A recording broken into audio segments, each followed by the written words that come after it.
때는 매서운 초겨울 바람이 옷깃을 파고들던 어느 날 경기도의 한 작은 마을이었습니다. 저기 저희 씨 백 교수 좀 보게. 혼인한 지 3년이 넘도록 아이 소식이 없다더니 결국 소박을 맞았나 보군. 듣자 하니 박 서방이 원래 풍류를 즐기고 기생집 출입이 잦았다지 않나. 필시 다른 년에게 마음을 빼앗겨 조강지처를 내쫓을 구실을 삼은 게야. 한때 고운 비단 치마를 나부끼며 향긋한 분향내를 풍기던 양반가의 규수 이화는 남편인 박진우에게 소박을 맞고 초라한 행색으로 친정을 향하는 중이었습니다.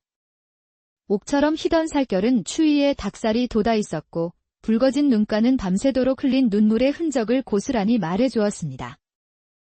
부인, 더 이상 우리 사이에 부부의 연은 없는 듯하오.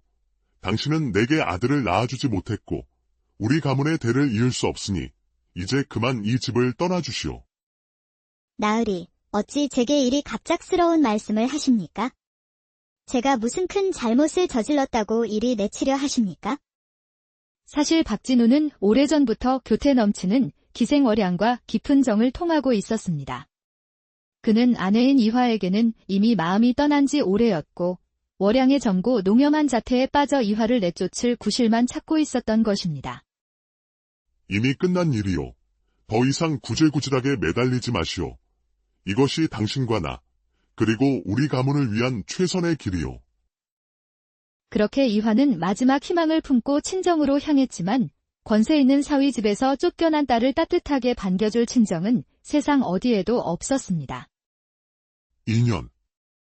사내 하나 제대로 건사하지 못하고 끝내는 소박까지 맞아 쫓겨난 년이 어디라고 감히 이 집 문턱을 다시 넘으려 하느냐. 너는 이제 우리 가문의 사람이 아니다. 내년 때문에 우리 가문 체면이 말이 아니게 되었다. 당장 내 집에서 꺼지지 못할까? 결국 이화는 친정에서 던져준 몇 푼의 돈과 함께 깊은 산자락, 다 쓰러져가는 작은 초가집으로 쫓겨났습니다.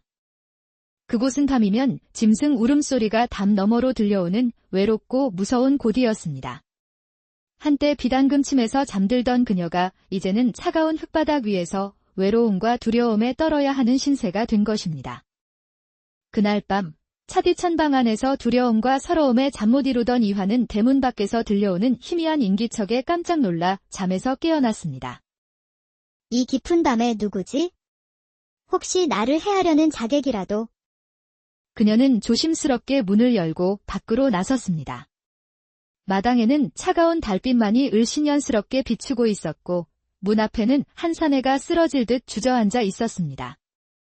얼굴은 추위와 굶주림에 파랗게 얼어붙어 있었고 다해진 누더기 옷자락은 차가운 겨울바람에 속절없이 휘날렸습니다.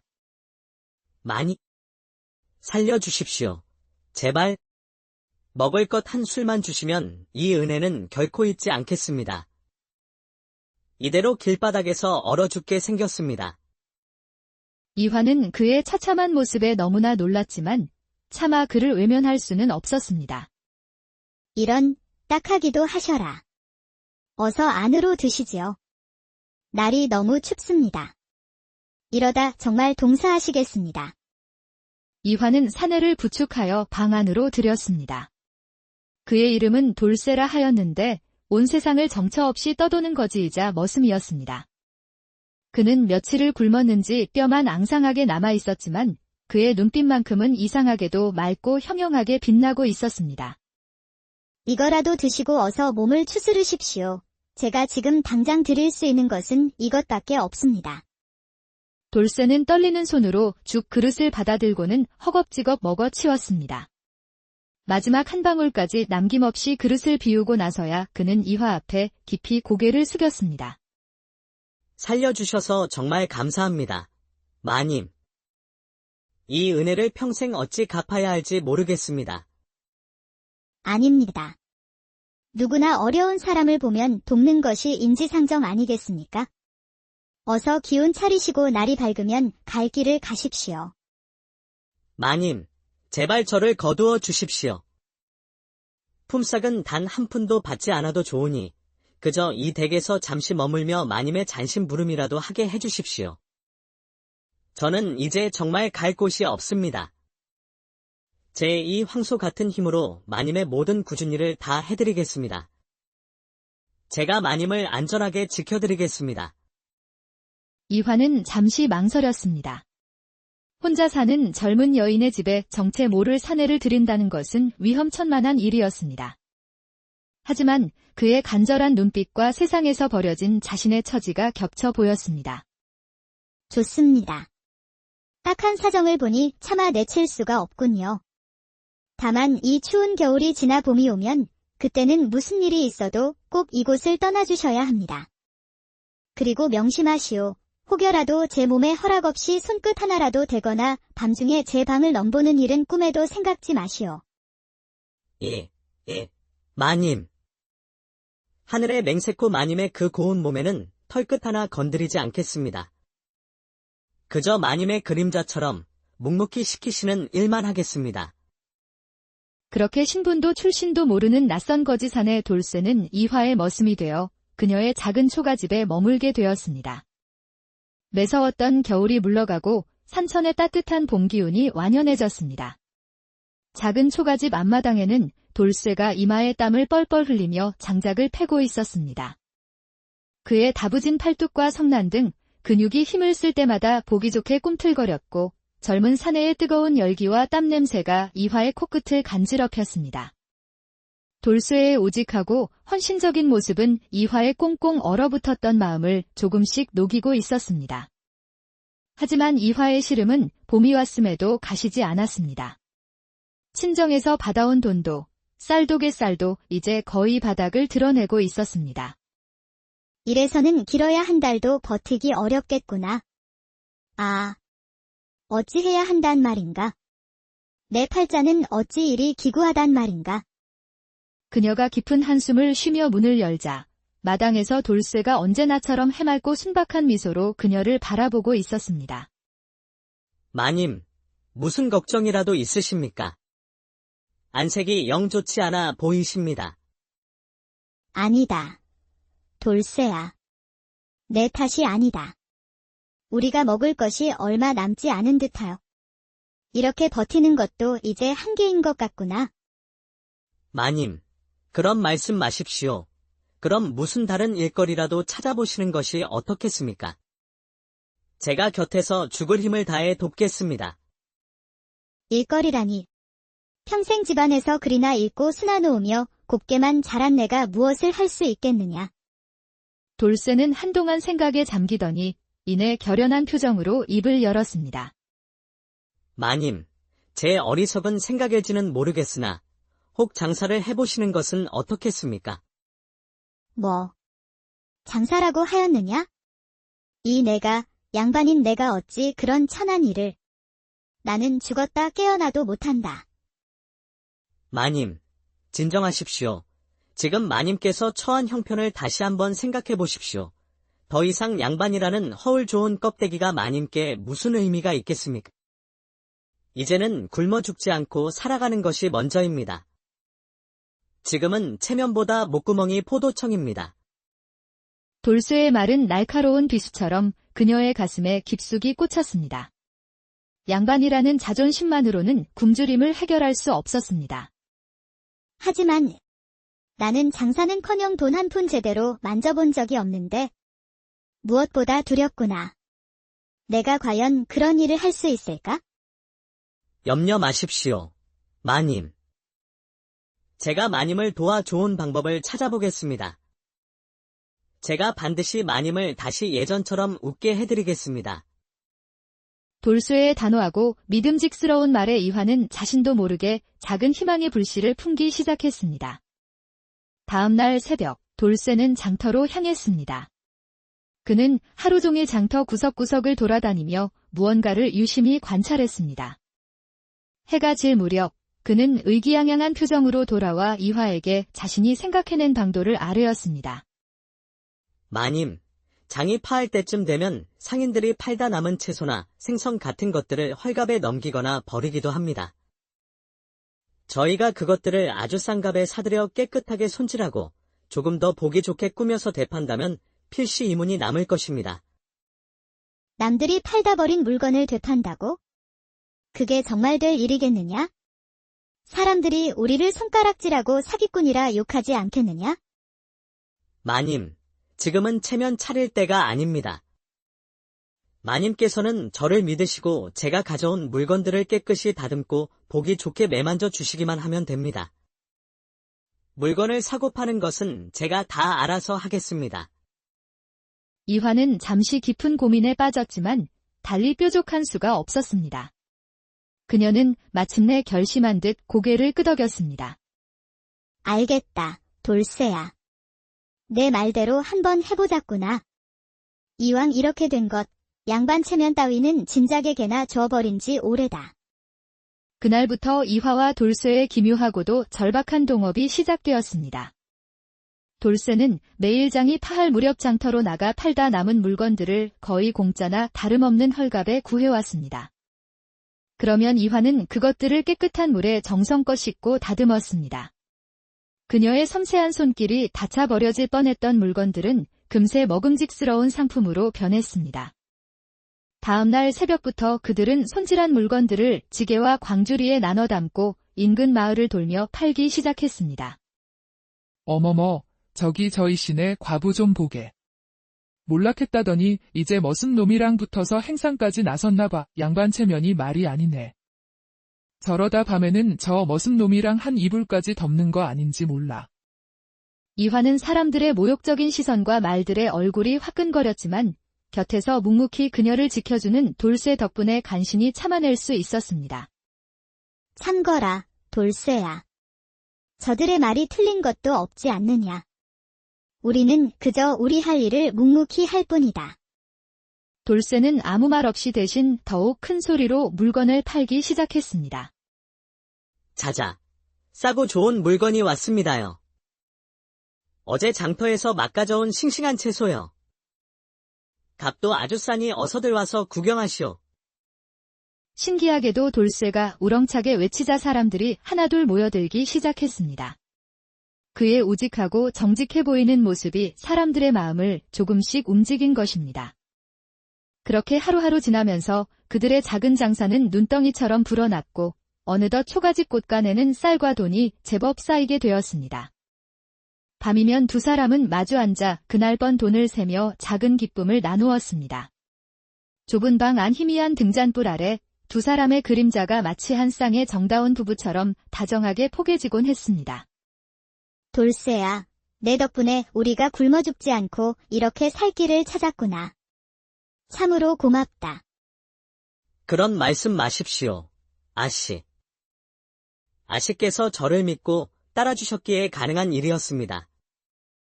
그리고 아씨께서 다시 웃으시는 모습을 보니 제 마음도 참으로 좋습니다. 이화는 돌쇠의 진심 어린 말에 가슴 한구석이 따뜻해지는 것을 느꼈습니다. 그녀는 처음으로 낯선 사내에게서 깊은 신뢰와 함께 어쩌면 그 이상의 감정을 느끼기 시작했습니다.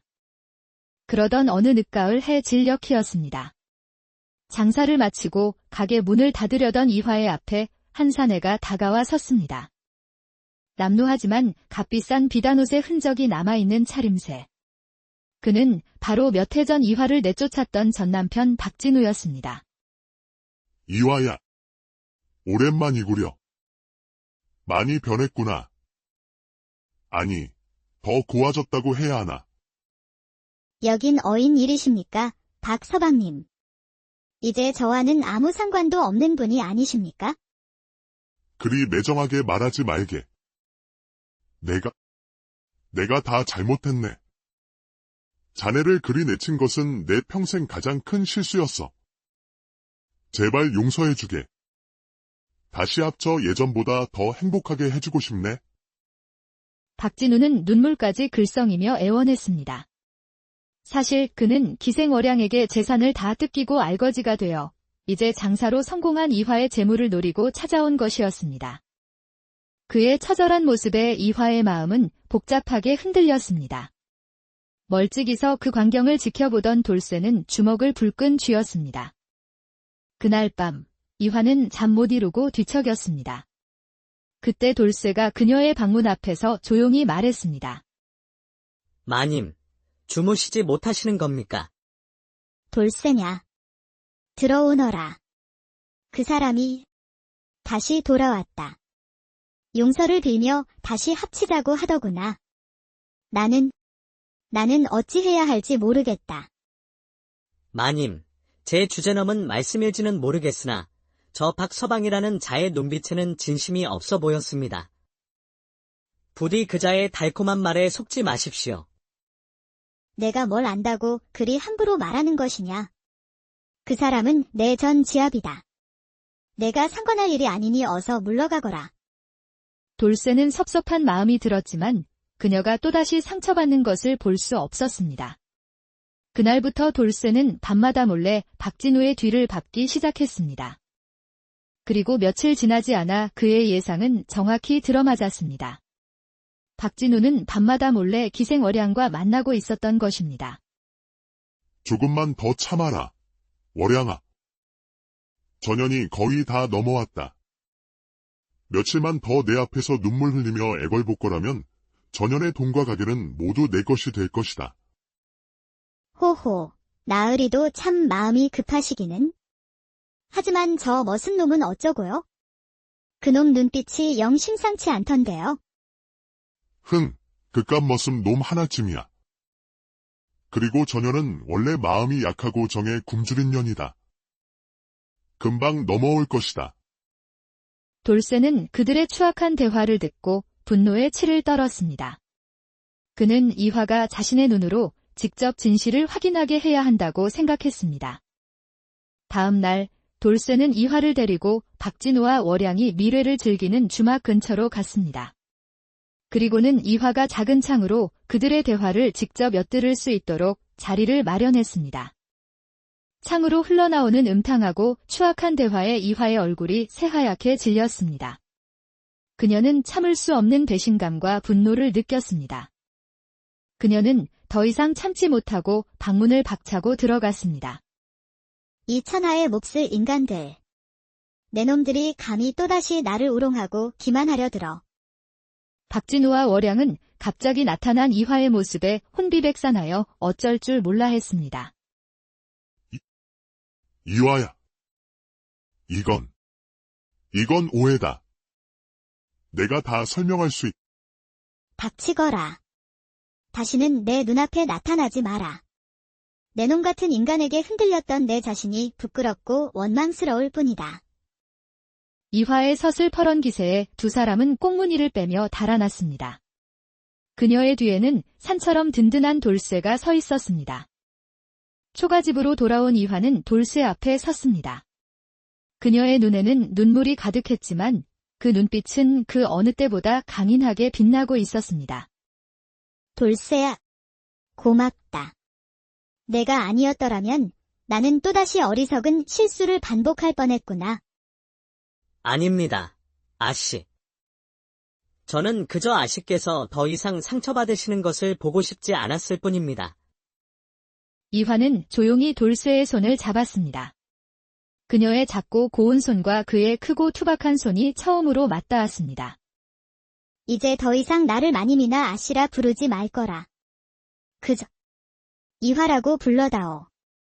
그 순간 신분과 과거의 모든 굴레를 벗어던진 두 사람의 새로운 인연이 따스한 봄날의 햇살처럼 찬란하게 시작되고 때는 매서운 초겨울 바람이 옷깃을 파고들던 어느 날 경기도의 한 작은 마을이었습니다. 저기 저희 씨 백 교수 좀 보게.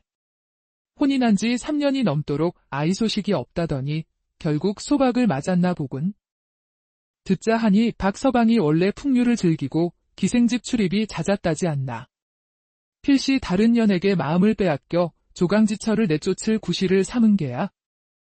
한때 고운 비단 치마를 나부끼며 향긋한 분향내를 풍기던 양반가의 규수 이화는 남편인 박진우에게 소박을 맞고 초라한 행색으로 친정을 향하는 중이었습니다.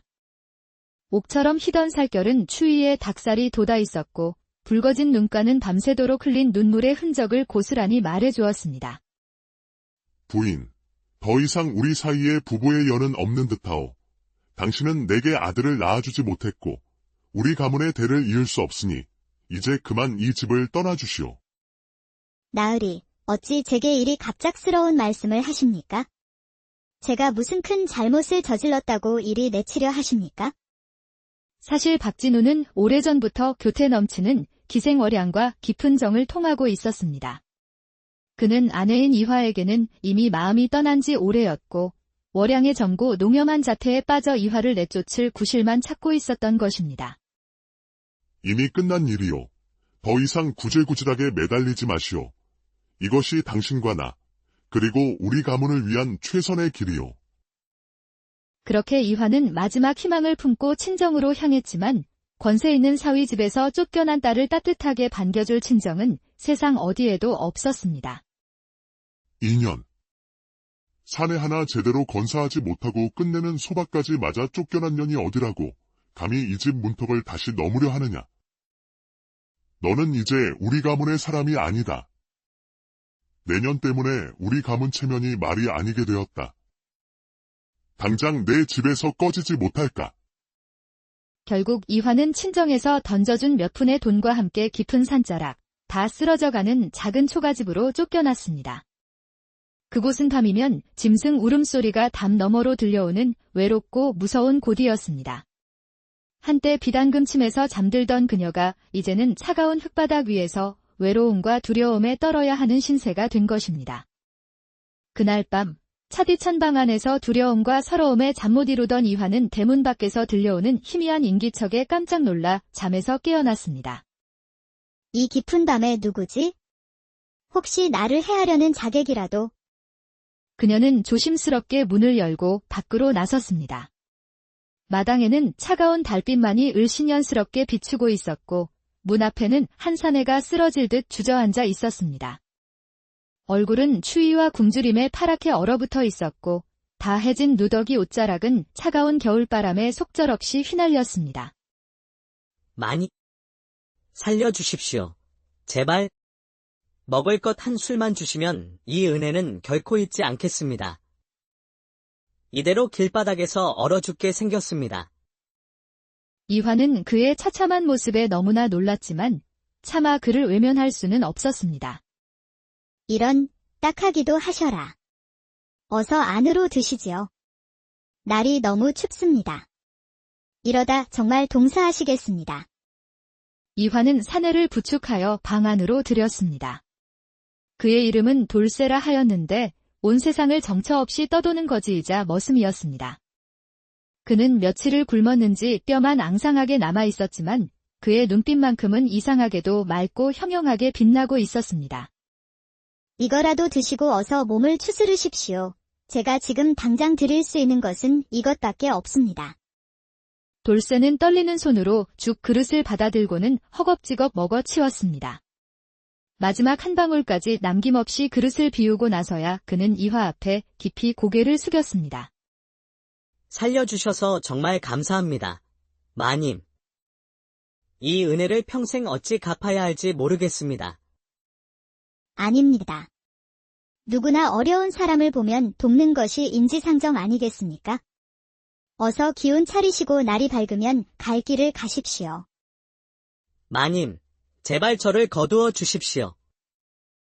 품삯은 단 한 푼도 받지 않아도 좋으니 그저 이 댁에서 잠시 머물며 마님의 잔심부름이라도 하게 해주십시오. 저는 이제 정말 갈 곳이 없습니다. 제 이 황소 같은 힘으로 마님의 모든 굳은 일을 다 해드리겠습니다. 제가 마님을 안전하게 지켜드리겠습니다. 이화는 잠시 망설였습니다. 혼자 사는 젊은 여인의 집에 정체 모를 사내를 들인다는 것은 위험천만한 일이었습니다. 하지만 그의 간절한 눈빛과 세상에서 버려진 자신의 처지가 겹쳐 보였습니다. 좋습니다. 딱한 사정을 보니 차마 내칠 수가 없군요. 다만 이 추운 겨울이 지나 봄이 오면 그때는 무슨 일이 있어도 꼭 이곳을 떠나주셔야 합니다. 그리고 명심하시오. 혹여라도 제 몸에 허락 없이 손끝 하나라도 대거나 밤중에 제 방을 넘보는 일은 꿈에도 생각지 마시오. 예, 마님. 하늘의 맹세코 마님의 그 고운 몸에는 털끝 하나 건드리지 않겠습니다. 그저 마님의 그림자처럼 묵묵히 시키시는 일만 하겠습니다. 그렇게 신분도 출신도 모르는 낯선 거지사내 돌쇠는 이화의 머슴이 되어 그녀의 작은 초가집에 머물게 되었습니다. 매서웠던 겨울이 물러가고 산천의 따뜻한 봄 기운이 완연해졌습니다. 작은 초가집 앞마당에는 돌쇠가 이마에 땀을 뻘뻘 흘리며 장작을 패고 있었습니다.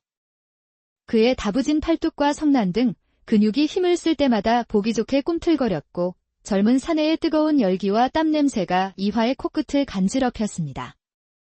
돌쇠의 오직하고 헌신적인 모습은 이화의 꽁꽁 얼어붙었던 마음을 조금씩 녹이고 있었습니다. 하지만 이화의 시름은 봄이 왔음에도 가시지 않았습니다.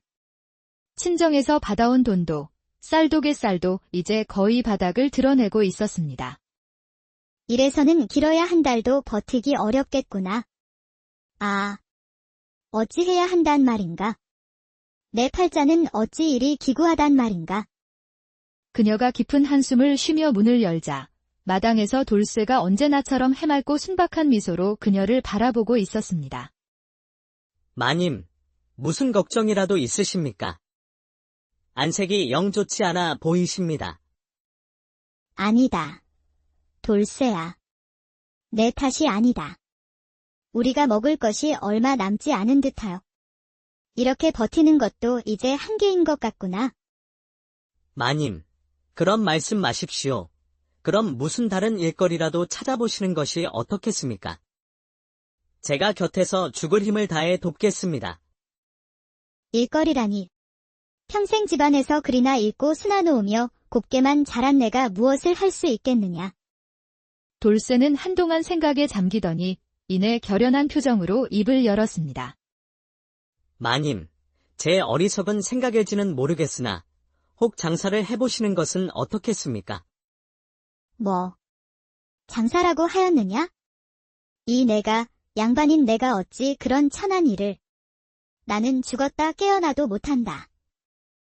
마님, 진정하십시오. 지금 마님께서 처한 형편을 다시 한번 생각해 보십시오. 더 이상 양반이라는 허울 좋은 껍데기가 마님께 무슨 의미가 있겠습니까? 이제는 굶어 죽지 않고 살아가는 것이 먼저입니다. 지금은 체면보다 목구멍이 포도청입니다. 돌쇠의 말은 날카로운 비수처럼 그녀의 가슴에 깊숙이 꽂혔습니다. 양반이라는 자존심만으로는 굶주림을 해결할 수 없었습니다. 하지만 나는 장사는커녕 돈 한 푼 제대로 만져본 적이 없는데 무엇보다 두렵구나. 내가 과연 그런 일을 할 수 있을까? 염려 마십시오, 마님. 제가 마님을 도와 좋은 방법을 찾아보겠습니다. 제가 반드시 마님을 다시 예전처럼 웃게 해드리겠습니다. 돌쇠의 단호하고 믿음직스러운 말에 이화는 자신도 모르게 작은 희망의 불씨를 품기 시작했습니다. 다음 날 새벽, 돌쇠는 장터로 향했습니다. 그는 하루 종일 장터 구석구석을 돌아다니며 무언가를 유심히 관찰했습니다. 해가 질 무렵, 그는 의기양양한 표정으로 돌아와 이화에게 자신이 생각해낸 방도를 아뢰었습니다. 마님, 장이 파할 때쯤 되면 상인들이 팔다 남은 채소나 생선 같은 것들을 헐값에 넘기거나 버리기도 합니다. 저희가 그것들을 아주 싼 값에 사들여 깨끗하게 손질하고 조금 더 보기 좋게 꾸며서 되판다면 필시 이문이 남을 것입니다. 남들이 팔다 버린 물건을 되판다고? 그게 정말 될 일이겠느냐? 사람들이 우리를 손가락질하고 사기꾼이라 욕하지 않겠느냐? 마님, 지금은 체면 차릴 때가 아닙니다. 마님께서는 저를 믿으시고 제가 가져온 물건들을 깨끗이 다듬고 보기 좋게 매만져 주시기만 하면 됩니다.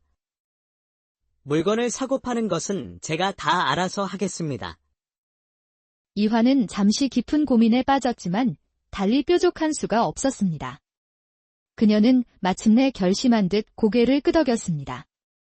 알겠다, 돌쇠야. 내 말대로 한번 해보자꾸나.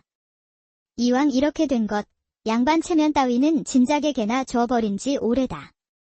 그날부터 이화와 돌쇠의 기묘하고도 절박한 동업이 시작되었습니다. 돌쇠는 매일 장이 파할 무렵 장터로 나가 팔다 남은 물건들을 거의 공짜나 다름없는 헐값에 구해왔습니다. 그러면 이화는 그것들을 깨끗한 물에 정성껏 씻고 다듬었습니다. 그녀의 섬세한 손길이 다쳐 버려질 뻔했던 물건들은 금세 먹음직스러운 상품으로 변했습니다. 다음날 새벽부터 그들은 손질한 물건들을 지게와 광주리에 나눠 담고 인근 마을을 돌며 팔기 시작했습니다. 어머머, 저기 저희 씨네 과부 좀 보게. 몰락했다더니 이제 머슴 놈이랑 붙어서 행상까지 나섰나봐. 양반 체면이 말이 아니네. 저러다 밤에는 저 머슴 놈이랑 한 이불까지 덮는 거 아닌지 몰라. 이화는 사람들의 모욕적인 시선과 말들의 얼굴이 화끈거렸지만 곁에서 묵묵히 그녀를 지켜주는 돌쇠 덕분에 간신히 참아낼 수 있었습니다. 참거라, 돌쇠야. 저들의 말이 틀린 것도 없지 않느냐. 우리는 그저 우리 할 일을 묵묵히 할 뿐이다. 돌쇠는 아무 말 없이 대신 더욱 큰 소리로 물건을 팔기 시작했습니다. 자자, 싸고 좋은 물건이 왔습니다요. 어제 장터에서 막 가져온 싱싱한 채소요. 값도 아주 싸니 어서들 와서 구경하시오. 신기하게도 돌쇠가 우렁차게 외치자 사람들이 하나둘 모여들기 시작했습니다. 그의 우직하고 정직해 보이는 모습이 사람들의 마음을 조금씩 움직인 것입니다. 그렇게 하루하루 지나면서 그들의 작은 장사는 눈덩이처럼 불어났고 어느덧 초가집 곳간에는 쌀과 돈이 제법 쌓이게 되었습니다. 밤이면 두 사람은 마주 앉아 그날 번 돈을 세며 작은 기쁨을 나누었습니다. 좁은 방 안 희미한 등잔불 아래 두 사람의 그림자가 마치 한 쌍의 정다운 부부처럼 다정하게 포개지곤 했습니다. 돌쇠야, 내 덕분에 우리가 굶어 죽지 않고 이렇게 살 길을 찾았구나. 참으로 고맙다. 그런 말씀 마십시오, 아씨. 아씨께서 저를 믿고 따라주셨기에 가능한 일이었습니다. 그리고 아씨께서 다시 웃으시는 모습을 보니 제 마음도 참으로 좋습니다. 이화는 돌쇠의 진심 어린 말에 가슴 한구석이 따뜻해지는 것을 느꼈습니다. 그녀는 처음으로 낯선 사내에게서 깊은 신뢰와 함께 어쩌면 그 이상의 감정을 느끼기 시작했습니다. 그러던 어느 늦가을 해 진녘이었습니다. 장사를 마치고 가게 문을 닫으려던 이화의 앞에 한 사내가 다가와 섰습니다. 남루하지만 값비싼 비단옷의 흔적이 남아있는 차림새. 그는 바로 몇 해 전 이화를 내쫓았던 전 남편 박진우였습니다. 이화야. 오랜만이구려. 많이 변했구나. 아니, 더 고와졌다고 해야 하나.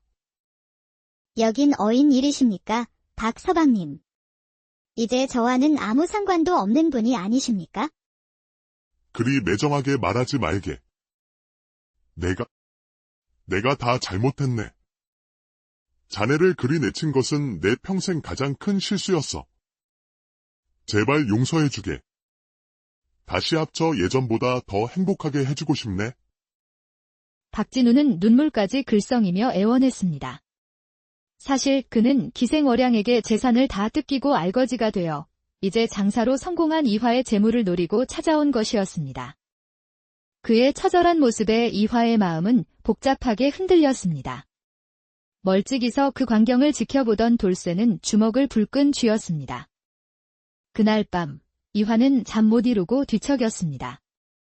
그때 돌쇠가 그녀의 방문 앞에서 조용히 말했습니다. 마님, 주무시지 못하시는 겁니까? 돌쇠냐. 들어오너라. 그 사람이 다시 돌아왔다. 용서를 빌며 다시 합치자고 하더구나. 나는 어찌해야 할지 모르겠다.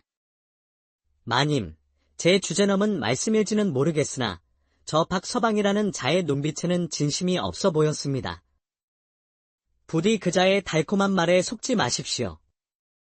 내가 뭘 안다고 그리 함부로 말하는 것이냐. 그 사람은 내 전 지압이다. 내가 상관할 일이 아니니 어서 물러가거라. 돌쇠는 섭섭한 마음이 들었지만 그녀가 또다시 상처받는 것을 볼 수 없었습니다. 그날부터 돌쇠는 밤마다 몰래 박진우의 뒤를 밟기 시작했습니다. 그리고 며칠 지나지 않아 그의 예상은 정확히 들어맞았습니다. 박진우는 밤마다 몰래 기생월양과 만나고 있었던 것입니다. 조금만 더 참아라. 월양아. 전연이 거의 다 넘어왔다. 며칠만 더 내 앞에서 눈물 흘리며 애걸복걸하면 전연의 돈과 가게는 모두 내 것이 될 것이다. 호호, 나으리도 참 마음이 급하시기는. 하지만 저 머슴 놈은 어쩌고요? 그놈 눈빛이 영 심상치 않던데요. 그깟 머슴 놈 하나쯤이야. 그리고 저녀는 원래 마음이 약하고 정에 굶주린 년이다. 금방 넘어올 것이다. 돌쇠는 그들의 추악한 대화를 듣고 분노에 치를 떨었습니다. 그는 이화가 자신의 눈으로 직접 진실을 확인하게 해야 한다고 생각했습니다. 다음 날 돌쇠는 이화를 데리고 박진우와 월양이 미래를 즐기는 주막 근처로 갔습니다. 그리고는 이화가 작은 창으로 그들의 대화를 직접 엿들을 수 있도록 자리를 마련했습니다. 창으로 흘러나오는 음탕하고 추악한 대화에 이화의 얼굴이 새하얗게 질렸습니다. 그녀는 참을 수 없는 배신감과 분노를 느꼈습니다. 그녀는 더 이상 참지 못하고 방문을 박차고 들어갔습니다. 이 천하의 몹쓸 인간들. 내 놈들이 감히 또다시 나를 우롱하고 기만하려 들어. 박진우와 월양은 갑자기 나타난 이화의 모습에 혼비백산하여 어쩔 줄 몰라 했습니다. 이화야. 이건 오해다. 내가 다 설명할 수 있... 닥치거라. 다시는 내 눈앞에 나타나지 마라. 내 놈 같은 인간에게 흔들렸던 내 자신이 부끄럽고 원망스러울 뿐이다. 이화의 서슬퍼런 기세에 두 사람은 꽁무니를 빼며 달아났습니다. 그녀의 뒤에는 산처럼 든든한 돌쇠가 서 있었습니다. 초가집으로 돌아온 이화는 돌쇠 앞에 섰습니다. 그녀의 눈에는 눈물이 가득했지만 그 눈빛은 그 어느 때보다 강인하게 빛나고 있었습니다. 돌쇠야, 고맙다. 내가 아니었더라면 나는 또다시 어리석은 실수를 반복할 뻔했구나. 아닙니다, 아씨. 저는 그저 아씨께서 더 이상 상처받으시는 것을 보고 싶지 않았을 뿐입니다. 이화는 조용히 돌쇠의 손을 잡았습니다. 그녀의 작고 고운 손과 그의 크고 투박한 손이 처음으로 맞닿았습니다. 이제 더 이상 나를 마님이나 아씨라 부르지 말 거라. 그저 이화라고 불러다오. 그 순간 신분과 과거의 모든 굴레를 벗어던진 두 사람의 새로운 인연이 따스한 봄날의 햇살처럼 찬란하게 시작되고 때는 매서운 초겨울 바람이 옷깃을 파고들던 어느 날 경기도의 한 작은 마을이었습니다. 저기 저희 씨 댁교수 좀 보게. 혼인한 지 3년이 넘도록 아이 소식이 없다더니 결국 소박을 맞았나 보군.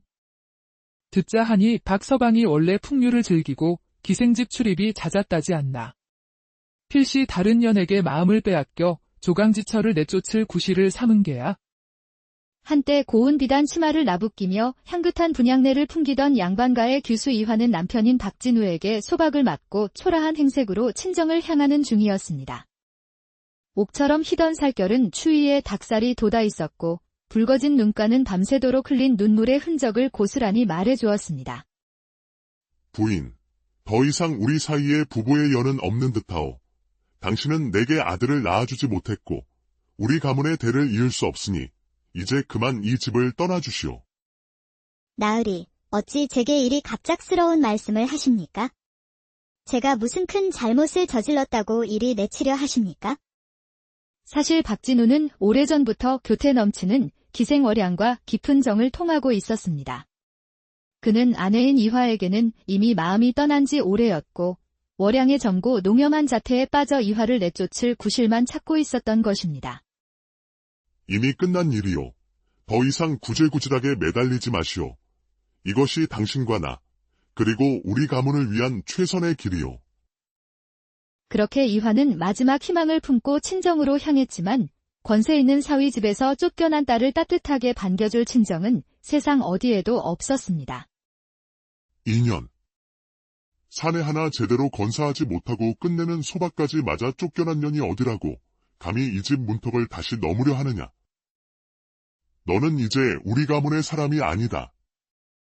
내년 때문에 우리 가문 체면이 말이 아니게 되었다. 당장 내 집에서 꺼지지 못할까?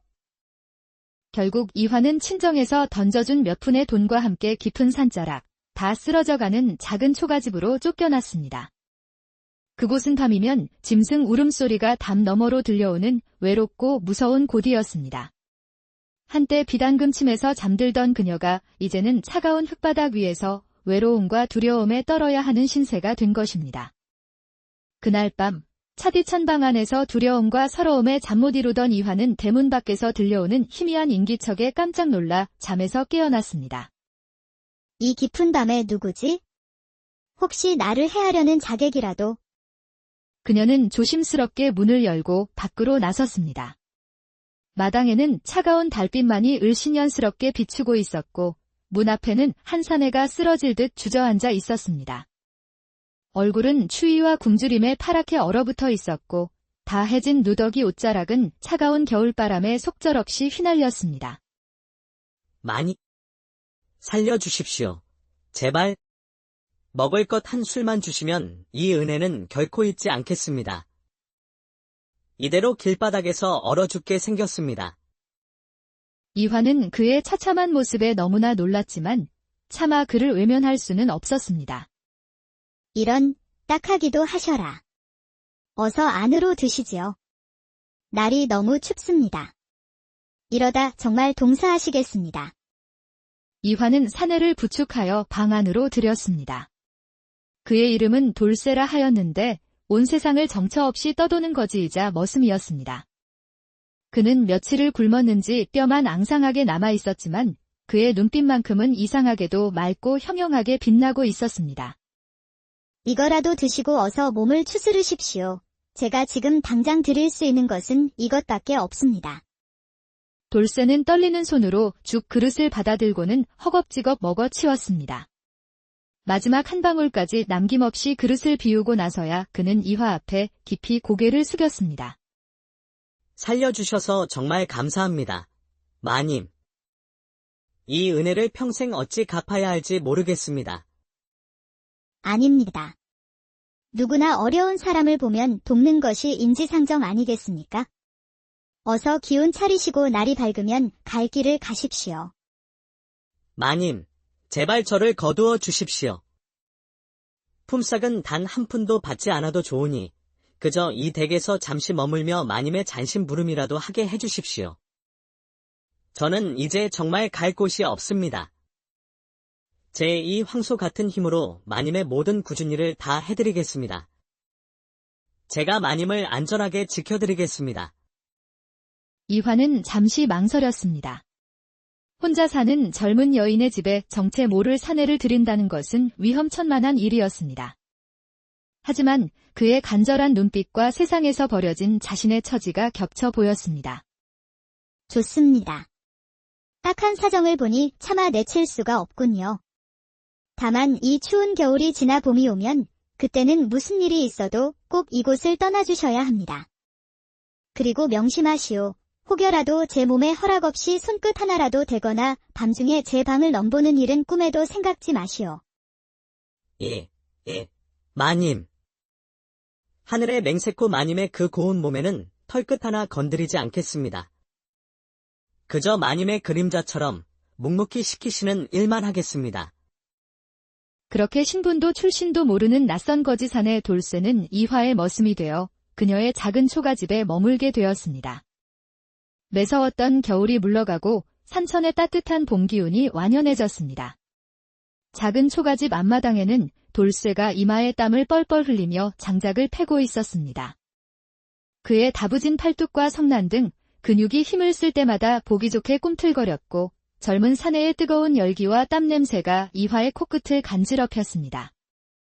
돌쇠의 오직하고 헌신적인 모습은 이화의 꽁꽁 얼어붙었던 마음을 조금씩 녹이고 있었습니다.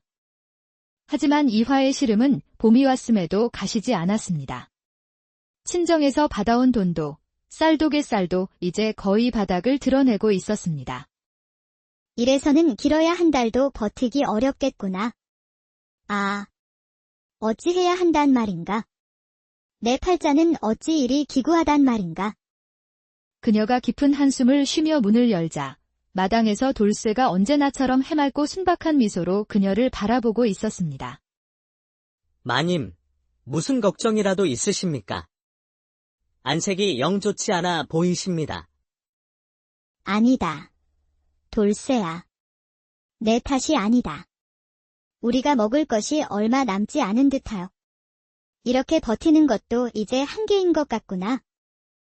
마님, 그런 말씀 마십시오. 그럼 무슨 다른 일거리라도 찾아보시는 것이 어떻겠습니까? 제가 곁에서 죽을 힘을 다해 돕겠습니다. 일거리라니. 평생 집안에서 글이나 읽고 수나 놓으며 곱게만 자란 내가 무엇을 할 수 있겠느냐. 돌쇠는 한동안 생각에 잠기더니 이내 결연한 표정으로 입을 열었습니다. 마님, 제 어리석은 생각일지는 모르겠으나 혹 장사를 해보시는 것은 어떻겠습니까? 뭐, 장사라고 하였느냐?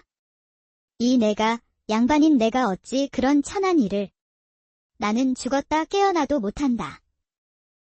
마님, 진정하십시오.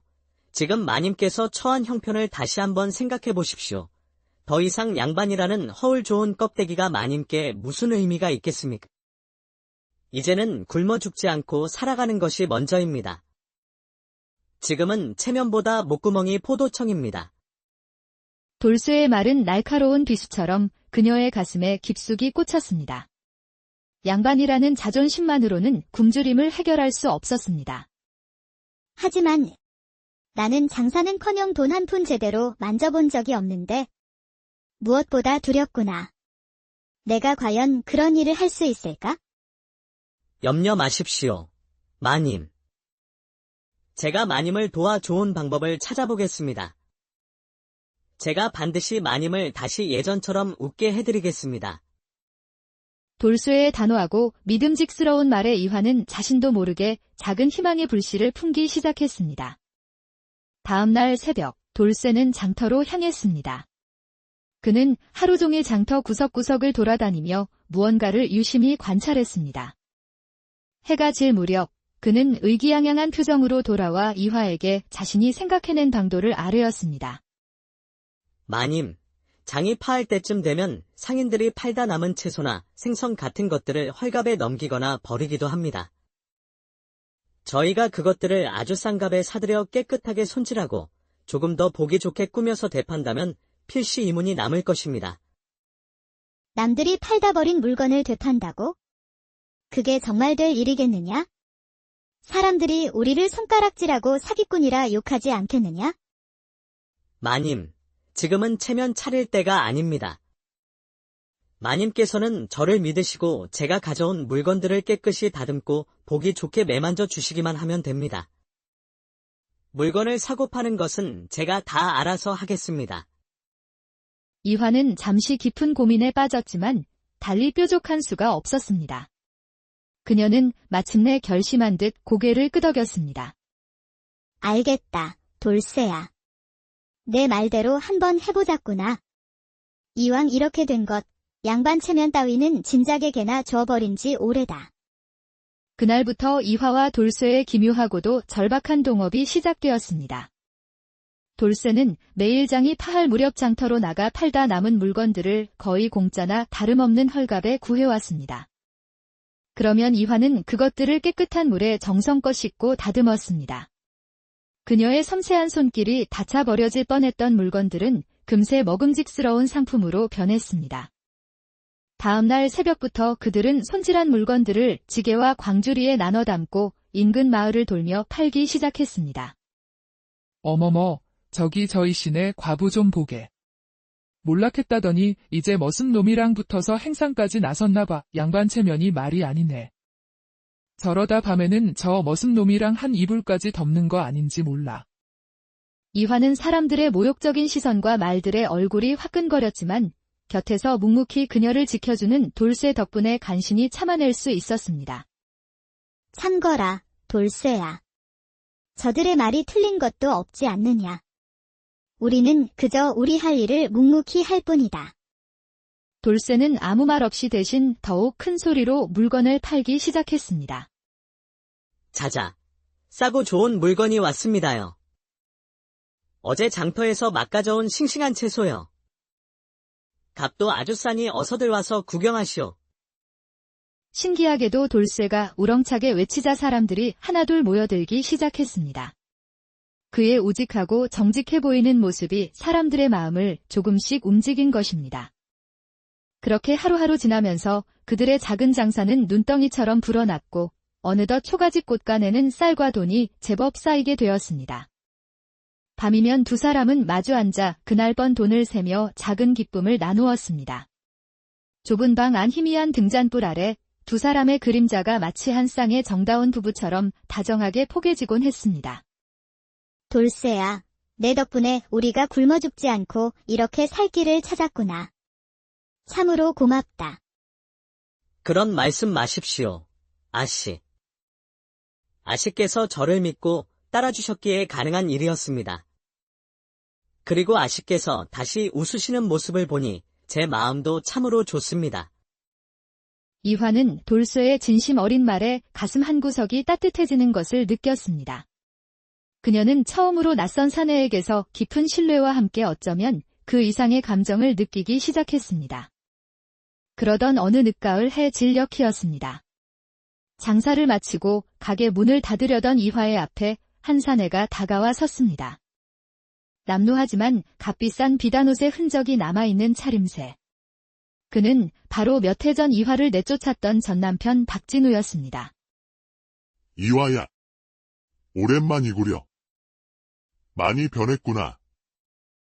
아니, 더 고와졌다고 해야 하나. 여긴 어인 일이십니까, 박 서방님? 이제 저와는 아무 상관도 없는 분이 아니십니까? 그리 매정하게 말하지 말게. 내가 다 잘못했네. 자네를 그리 내친 것은 내 평생 가장 큰 실수였어. 제발 용서해주게. 다시 합쳐 예전보다 더 행복하게 해주고 싶네. 박진우는 눈물까지 글썽이며 애원했습니다. 사실 그는 기생월양에게 재산을 다 뜯기고 알거지가 되어 이제 장사로 성공한 이화의 재물을 노리고 찾아온 것이었습니다. 그의 처절한 모습에 이화의 마음은 복잡하게 흔들렸습니다. 멀찍이서 그 광경을 지켜보던 돌쇠는 주먹을 불끈 쥐었습니다. 그날 밤, 이화는 잠 못 이루고 뒤척였습니다. 그때 돌쇠가 그녀의 방문 앞에서 조용히 말했습니다. 마님, 주무시지 못하시는 겁니까? 돌쇠냐. 들어오너라. 그 사람이 다시 돌아왔다. 용서를 빌며 다시 합치자고 하더구나. 나는 어찌해야 할지 모르겠다. 마님, 제 주제넘은 말씀일지는 모르겠으나 저 박서방이라는 자의 눈빛에는 진심이 없어 보였습니다. 부디 그자의 달콤한 말에 속지 마십시오. 내가 뭘 안다고 그리 함부로 말하는 것이냐. 그 사람은 내 전 지압이다. 내가 상관할 일이 아니니 어서 물러가거라. 돌쇠는 섭섭한 마음이 들었지만 그녀가 또다시 상처받는 것을 볼 수 없었습니다. 그날부터 돌쇠는 밤마다 몰래 박진우의 뒤를 밟기 시작했습니다. 그리고 며칠 지나지 않아 그의 예상은 정확히 들어맞았습니다. 박진우는 밤마다 몰래 기생월양과 만나고 있었던 것입니다. 조금만 더 참아라. 월양아. 전연이 거의 다 넘어왔다. 며칠만 더 내 앞에서 눈물 흘리며 애걸복걸하면 전연의 돈과 가게는 모두 내 것이 될 것이다. 호호, 나으리도 참 마음이 급하시기는. 하지만 저 머슴 놈은 어쩌고요? 그놈 눈빛이 영 심상치 않던데요. 그깟 머슴 놈 하나쯤이야. 그리고 전연은 원래 마음이 약하고 정에 굶주린 년이다. 금방 넘어올 것이다. 돌쇠는 그들의 추악한 대화를 듣고 분노에 치를 떨었습니다. 그는 이화가 자신의 눈으로 직접 진실을 확인하게 해야 한다고 생각했습니다. 다음 날 돌쇠는 이화를 데리고 박진우와 월양이 미래를 즐기는 주막 근처로 갔습니다. 그리고는 이화가 작은 창으로 그들의 대화를 직접 엿들을 수 있도록 자리를 마련했습니다. 창으로 흘러나오는 음탕하고 추악한 대화에 이화의 얼굴이 새하얗게 질렸습니다. 그녀는 참을 수 없는 배신감과 분노를 느꼈습니다. 그녀는 더 이상 참지 못하고 방문을 박차고 들어갔습니다. 이 천하의 몹쓸 인간들. 내 놈들이 감히 또다시 나를 우롱하고 기만하려 들어. 박진우와 월양은 갑자기 나타난 이화의 모습에 혼비백산하여 어쩔 줄 몰라 했습니다. 이화야. 이건 오해다. 내가 다 설명할 수 닥치거라. 다시는 내 눈앞에 나타나지 마라. 내 놈 같은 인간에게 흔들렸던 내 자신이 부끄럽고 원망스러울 뿐이다. 이화의 서슬퍼런 기세에 두 사람은 꽁무니를 빼며 달아났습니다. 그녀의 뒤에는 산처럼 든든한 돌쇠가 서 있었습니다. 초가집으로 돌아온 이화는 돌쇠 앞에 섰습니다. 그녀의 눈에는 눈물이 가득했지만 그 눈빛은 그 어느 때보다 강인하게 빛나고 있었습니다. 돌쇠야, 고맙다. 내가 아니었더라면 나는 또다시 어리석은 실수를 반복할 뻔했구나. 아닙니다, 아씨. 저는 그저 아씨께서 더 이상 상처받으시는 것을 보고 싶지 않았을 뿐입니다. 이화는 조용히 돌쇠의 손을 잡았습니다. 그녀의 작고 고운 손과 그의 크고 투박한 손이 처음으로 맞닿았습니다. 이제 더 이상 나를 마님이나 아씨라 부르지 말 거라. 그저 이화라고 불러다오. 그 순간 신분과 과거의 모든 굴레를 벗어던진 두 사람의 새로운 인연이 따스한 봄날의 햇살처럼 찬란하게 시작되고 때는 매서운 초겨울 바람이 옷깃을 파고들던 어느 날 경기도의 한 작은 마을이었습니다. 저기 저희 씨 백 교수 좀 보게. 혼인한 지 3년이 넘도록 아이 소식이 없다더니 결국 소박을 맞았나 보군. 듣자 하니 박 서방이 원래 풍류를 즐기고 기생집 출입이 잦았다지 않나. 필시 다른 년에게 마음을 빼앗겨 조강지처를 내쫓을 구실을 삼은 게야. 한때 고운 비단 치마를 나부끼며 향긋한 분향내를 풍기던 양반가의 규수 이화는 남편인 박진우에게 소박을 맞고 초라한 행색으로 친정을 향하는 중이었습니다. 옥처럼 희던 살결은 추위에 닭살이 돋아 있었고 붉어진 눈가는 밤새도록 흘린 눈물의 흔적을 고스란히 말해주었습니다. 부인, 더 이상 우리 사이에 부부의 연은 없는 듯하오. 당신은 내게 아들을 낳아주지 못했고 우리 가문의 대를 이을 수 없으니 이제 그만 이 집을 떠나주시오. 나으리, 어찌 제게 이리 갑작스러운 말씀을 하십니까? 제가 무슨 큰 잘못을 저질렀다고 이리 내치려 하십니까? 사실 박진우는 오래전부터 교태 넘치는 기생월양과 깊은 정을 통하고 있었습니다. 그는 아내인 이화에게는 이미 마음이 떠난 지 오래였고 월양의 젊고 농염한 자태에 빠져 이화를 내쫓을 구실만 찾고 있었던 것입니다. 이미 끝난 일이오. 더 이상 구질구질하게 매달리지 마시오. 이것이 당신과 나, 그리고 우리 가문을 위한 최선의 길이오. 그렇게 이화는 마지막 희망을 품고 친정으로 향했지만 권세 있는 사위 집에서 쫓겨난 딸을 따뜻하게 반겨줄 친정은 세상 어디에도 없었습니다. 2년. 사내 하나 제대로 건사하지 못하고 끝내는 소박까지 맞아 쫓겨난 년이 어디라고 감히 이 집 문턱을 다시 넘으려 하느냐. 너는 이제 우리 가문의 사람이 아니다. 내년 때문에 우리 가문 체면이 말이 아니게 되었다. 당장 내 집에서 꺼지지 못할까? 결국 이화는 친정에서 던져준 몇 푼의 돈과 함께 깊은 산자락, 다 쓰러져가는 작은 초가집으로 쫓겨났습니다. 그곳은 밤이면 짐승 울음소리가 담 너머로 들려오는 외롭고 무서운 곳이었습니다. 한때 비단금침에서 잠들던 그녀가 이제는 차가운 흙바닥 위에서 외로움과 두려움에 떨어야 하는 신세가 된 것입니다.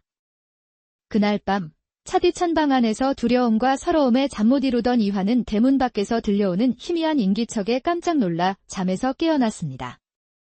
이 깊은 밤에 누구지? 혹시 나를 해하려는 자객이라도? 그녀는 조심스럽게 문을 열고 밖으로 나섰습니다. 마당에는 차가운 달빛만이 을신연스럽게 비추고 있었고 문 앞에는 한 사내가 쓰러질 듯 주저앉아 있었습니다. 얼굴은 추위와 굶주림에 파랗게 얼어붙어 있었고 다해진 누더기 옷자락은 차가운 겨울바람에 속절없이 휘날렸습니다. 많이 살려주십시오. 제발 먹을 것 한 술만 주시면 이 은혜는 결코 잊지 않겠습니다. 이대로 길바닥에서 얼어 죽게 생겼습니다. 이화는 그의 처참한 모습에 너무나 놀랐지만 차마 그를 외면할 수는 없었습니다. 이런 딱하기도 하셔라. 어서 안으로 드시지요. 날이 너무